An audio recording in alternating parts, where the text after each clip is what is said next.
ओम क्रीं क्रीं क्रीं ह्रीं ह्रीं ह्रीं हुं हुं हुं दक्षिणकालिके क्रीं क्रीं क्रीं ह्रीं ह्रीं ह्रीं हुं हुं हुं स्वाहा। माँ दक्षिणकालिके नमः। प्रसन्नो वरदो भव, प्रसन्नो वरदो भव, प्रसन्नो वरदो भव। सिद्ध साधक परिवार के इस चैनल में आपका स्वागत है। चैनल में गुप्त से गुप्त दुर्लभ साधनाएं चल रहे हैं। जानने योग्य बातों पर चर्चाएं भी होते आ रहे हैं। साथ ही साथ शक्तिशाली से अति तीव्र शक्तिशाली टोटके भी दिए जा रहे हैं। तो आज के इस साधना वाले कड़ी में हम पूर्ण चर्चा करेंगे तथा पूर्ण साधना विधान देंगे माँ तारा साधना के विषय में। एक बात आप जान लें, संसार में जितनी भी साधनाएं हैं उनमें आर्थिक उन्नति के लिए माँ तारा की साधना अत्यंत महत्वपूर्ण और प्रमुख मानी गई है। जो अपने जीवन में तारा साधना को संपन्न करता है उसे आर्थिक दृष्टि से किसी प्रकार का कोई अभाव नहीं रहता। तारा साधना कोई भी साधक कर सकता है। इनमें पुरुष या स्त्री का कोई भेद नहीं माना जाता। और जो साधना समय होता है, आप किसी भी महीने की शुक्ल पक्ष की प्रतिपदा से प्रारंभ कर सकते हैं। साधना को प्रारंभ करने का शुभ समय अमृतकाल है। अब बात करते हैं उपकरण के विषय में, जो साधना में व्यवहार में आने वाले सामग्रियां हैं। साधना में गुलाबी रंग को प्रधानता दी गई है, अतः साधक साधना काल में गुलाबी रंग की धोती पहने तथा गुलाबी रंग के ही धोती ओढ़ लें। यदि महिला साधिका हो तो उन्हें भी गुलाबी साड़ी धारण करना चाहिए। और इसके अलावा साधक को कच्छा या बनियान आदि का प्रयोग नहीं करना चाहिए, ये याद रखें। साधना से पूर्व ही रुई गुलाबी रंग में रंग कर तथा उसे सुखाकर रख देनी चाहिए और साधक को उत्तर दिशा की तरफ मुंह करके बैठ जाना चाहिए। अपने सामने एक लकड़ी की बाजोट रखें और उस पर गुलाबी कपड़ा बिछाएं। इस पर गुलाबी से रंगे हुए चावलों की 7 ढेरियां बना देनी चाहिए और ढेरियां बाएं से दाएं की एक ही सीधे में हो। प्रत्येक ढेरी पर एक एक लौंग रख दें। तत्पश्चात इसके सामने ढेरियों के पीछे माँ भगवती तारा का चित्र एवं यंत्र स्थापित कर दें। ढेरियों की तरफ मुंह कर दीपक लगाएं। इसमें केवल और केवल शुद्ध घी का ही प्रयोग किया जाना चाहिए। साधक गुलाबी रंग का आसन बिछाकर बैठें। आसन सूती या ऊनी किसी भी प्रकार का हो सकता है, चलेगा, उसमें कोई दिक्कत नहीं है।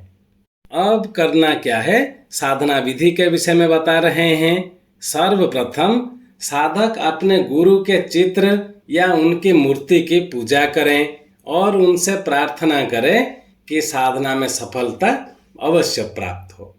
इसके बाद गणपति जी के चित्र या मूर्ति को प्रणाम कर याचना करें कि उसकी साधना निर्विघ्न संपन्न हो। उसके बाद हाथ में जल लेकर संकल्प करें कि मैं अपना नाम उच्चारण करें, भगवती तारा का साधना संपन्न करना चाहता हूँ और मैं यह साधना घर में सुख शांति एवं आर्थिक उन्नति के लिए कर रहा हूँ। मुझे भगवती तारा दर्शन दें और आर्थिक उन्नति प्रदान करें, ऐसा बोलकर हाथ का जल पात्र में छोड़ दें। तत्पश्चात पूजन संपन्न होता है। साधक भगवती तारा के चित्र और यंत्र जो भी हैं उनका पूजन करें। पूजन में कोई विशेष जटिलता या विधि विधान नहीं होते हैं। यंत्र को जल से स्नान कराकर उस पर कुमकुम लगाएं, गुलाबी पुष्प समर्पित करें तथा माँ तारा का भी इस प्रकार गुलाबी पुष्पों से पूजन करें। तत्पश्चात तारा ध्यान करते हैं।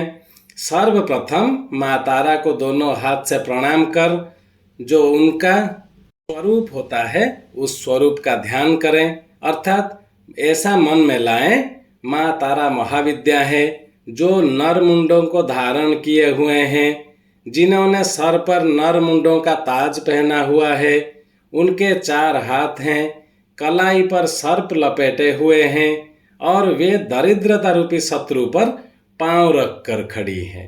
ऐसा ही तारा को मैं भक्ति भाव से प्रणाम करता हूँ। अब इसके बाद ध्यान के पश्चात बेसन की बनी हुई मिठाई का भोग लगा दिया जाए। यह मिठाई नित्य घर पर ही बनी हो और बाजार की अगर बनी हुई हो तो देखें जैसे उसका शुद्धता बना रहे, और सबसे अच्छा है कि बाजार में बनी हुई मिठाई या प्रसाद का उपयोग नहीं करें। अब मंत्र की बात करते हैं। जो तारा मंत्र आपको 21 माला 5 दिन तक जाप करना है, अति तीव्र मंत्र है, छोटा है, उसमें उच्चारण करके कोई त्रुटि नहीं होना चाहिए। मंत्र ऐसा है, ऐं ओम ह्रीं क्रीं हुं फट। ऐं ओम ह्रीं क्रीं हुं फट।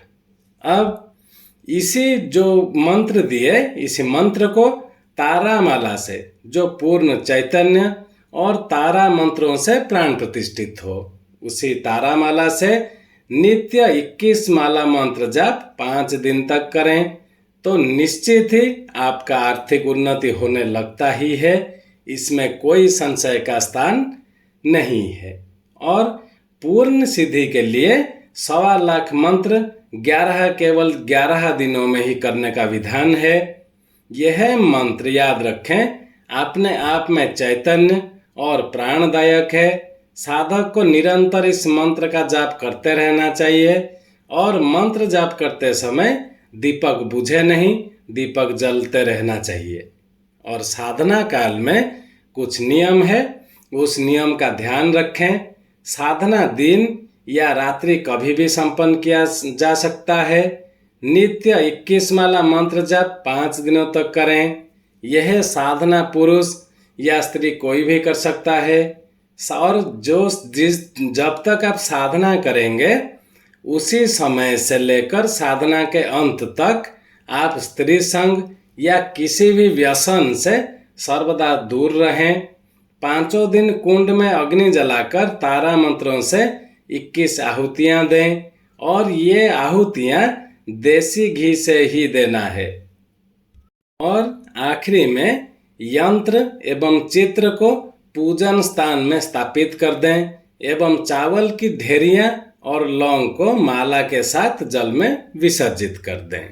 साधक इस साधना को संपन्न कर अपने जीवन को अधिक सुखी संपन्न बना सकता है, ये निश्चित है, ये हमारा दावा है, इसमें कोई संशय का स्थान नहीं है। जिनको यह दिव्य साधना को संपन्न करना हो, हमारा ईमेल आईडी दिया हुआ है, वो हमसे संपर्क कर सकते हैं। उनका पूर्ण मार्गदर्शन कर दिया जाएगा। साथ में साधना में व्यवहार में आने वाले सामग्रियां भी नारायण अक्षी के माध्यम से उनके पास पहुंचा दिए जाएंगे। चैनल को ज़्यादा से ज़्यादा सब्सक्राइब कर लें ताकि हमारे कहे हुए बातों का, दिए हुए मंत्रों का सम्मान भी बना रहे। आज के लिए इतना ही था। ओम क्रीम क्रीम क्रीम ह्रीम ह्रीम ह्रीम हुम हुम हुम दक्षिण कालिके क्रीम क्रीम क्रीम ह्रीम ह्रीम ह्रीम हुम हुम हुम स्वाहा। माँ दक्षिण कालिके नमः। प्रसन्न वरदो भव, प्रसन्न वरदो भव, प्रसन्न वरदो भव।